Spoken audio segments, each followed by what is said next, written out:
guys, it's Emily and Jenna here. Hi Jenna.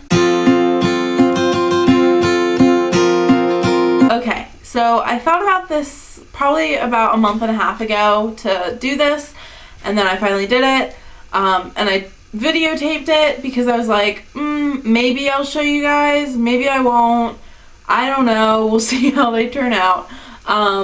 But I actually kind of like them, so I'm here to show you how to make them. I made pants that have the Union Jack flag on them because I'm not obsessed with the UK. Nope.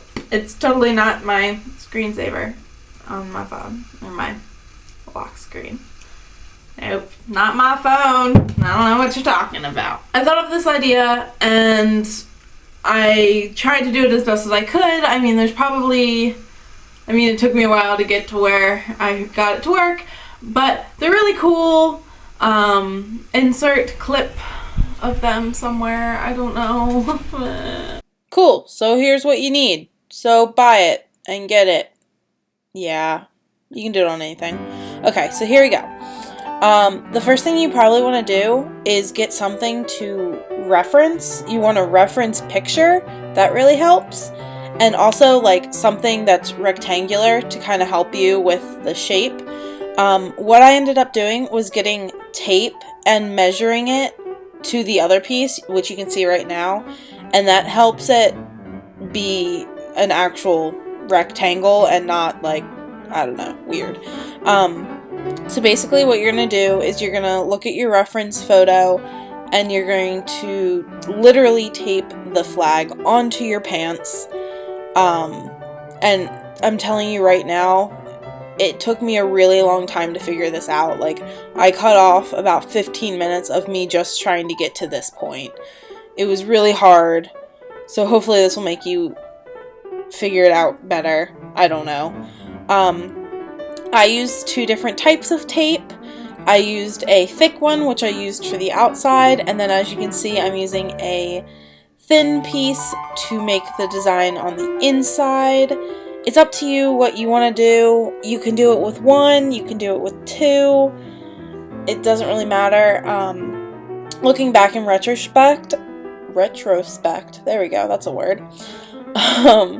I would probably only use the small tape. I used the big one because I thought it would be good to keep them separate, but looking back now, it just created a lot of white on my pants. So I feel like there's not a lot of color. So to eliminate that, I would probably use the thinner tape so you can get closer and just, yeah. Sorry, I'm fumbling over my words today, so this is gonna be fun. You know, whatever. YOLO.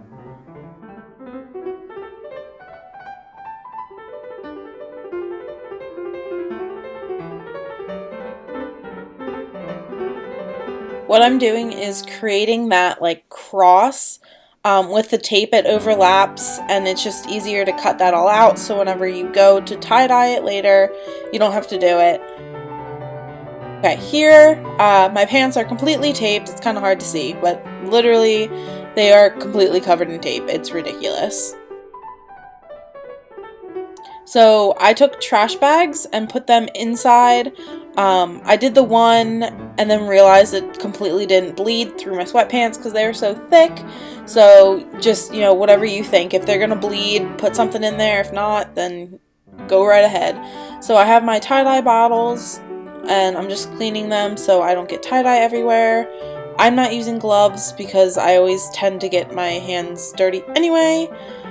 As you can see, I'm ripping more of the centers out because I suck and forget these things. But basically what you're going to do is you're going to take paintbrushes. I have a thicker one and a smaller one. The smaller one is for that red line, pretty much, only that. I use the bigger one for everything else. I also have one for red and one for blue, so I don't have to keep getting up and washing. So as you can see, I'm literally just using the tie-dye as paint, and I'm painting it on. Whenever I was figuring out how to do this, the lady that I was watching told you to practice on a separate fabric to make sure you know how much it's gonna run, because it does actually run. The tape doesn't stop it. The tape is just a guideline for you. I didn't listen to her because I'm an idiot, but you really want to make sure you stay away from those edges. You can kind of see it in my finished product that they bled, but none of my colors match or like touched, so that was good. But you just really want to be aware of it, and you just kind of want to color it all the way. Make sure if there's a seam that you get inside that seam so it's not a random white patch. And you're just gonna paint, paint, paint. And you want to make sure it doesn't drop anywhere, so be really careful about that, because I think I did that a few times and it made me really sad because it'll turn purple.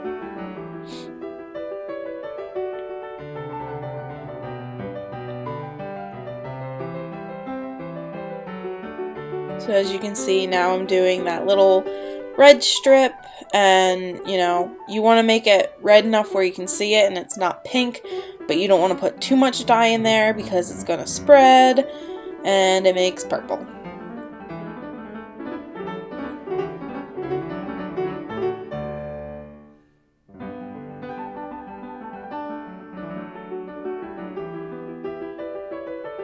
So now I'm going for the blue, and I just kind of made the triangle and filled it in. I found that was the easiest way to go.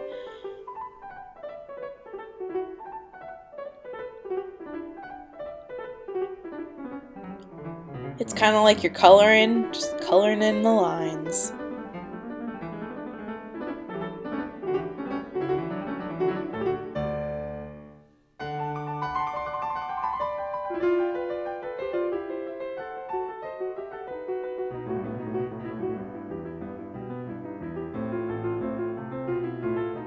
And there we go, that's what one looks like.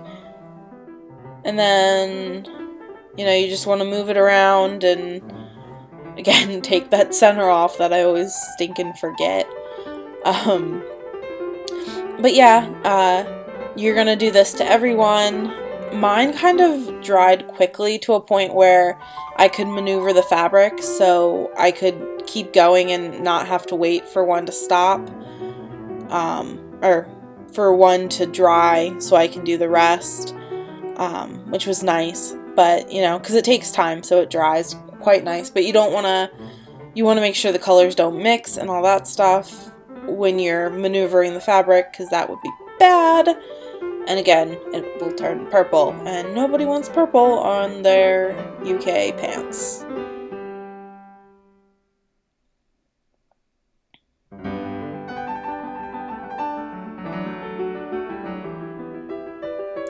Alright, so this is after I was completely done tie-dyeing.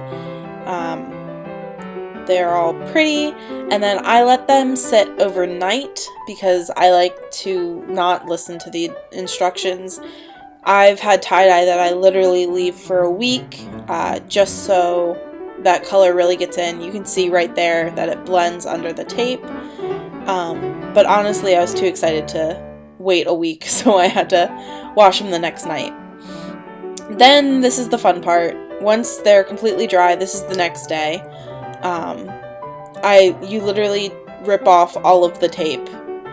There's a lot of tape on these pants, and it actually got pretty tedious because it's just small piece after small piece, and there's just so much of it. Oh, it's ridiculous. That's why I was really excited. The masking tape, the small stuff I got, was from the dollar store, and I still had plenty left over. So I highly suggest getting your tape from the dollar store and not spending a bunch on it, because you use so much of it.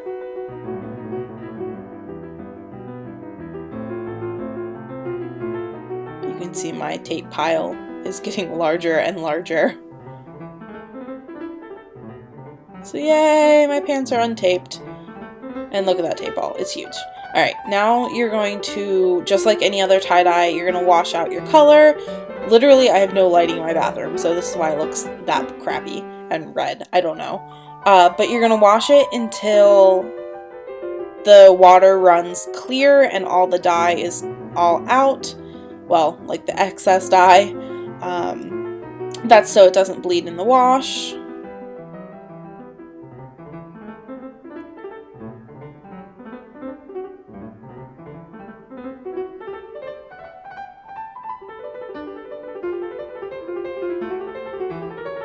Once you're done, put it in the washer. Turn the washer on, put the junk in it. You know how to wash clothes. You should anyway. So you're gonna wait forever and wash. And then you're gonna put it in the dryer. Here we go. Putting it in the dryer. Put your lint, or not lint thing. Put it on the dryer, spin, spin, spin. Literally, I felt like it took forever because I just wanted to see how they looked whenever I was wearing them.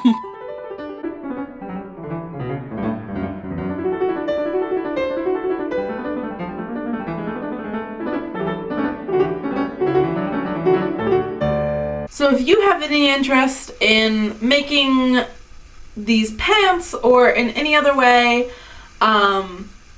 you know, if you make one, please, please, please, please, please send me a link because I want to see it. I want to see your beautiful artwork. Please. I want to see if you guys can do it better than me because mine's not that impressive. So please show me up. Alright guys, I hope you liked that little DIY tie-dye UK pants thing. I don't know what to call it, but I hope you enjoyed, and I hope that you guys make it and I get to see what you guys have done, and I hope you have a great day and an amazing week, and I'll see you next week. Don't forget to like, comment, and subscribe. I make videos every Tuesday, normally with this one in it somewhere, so if you don't come for me, come for the dog. I will see you next week. Bye.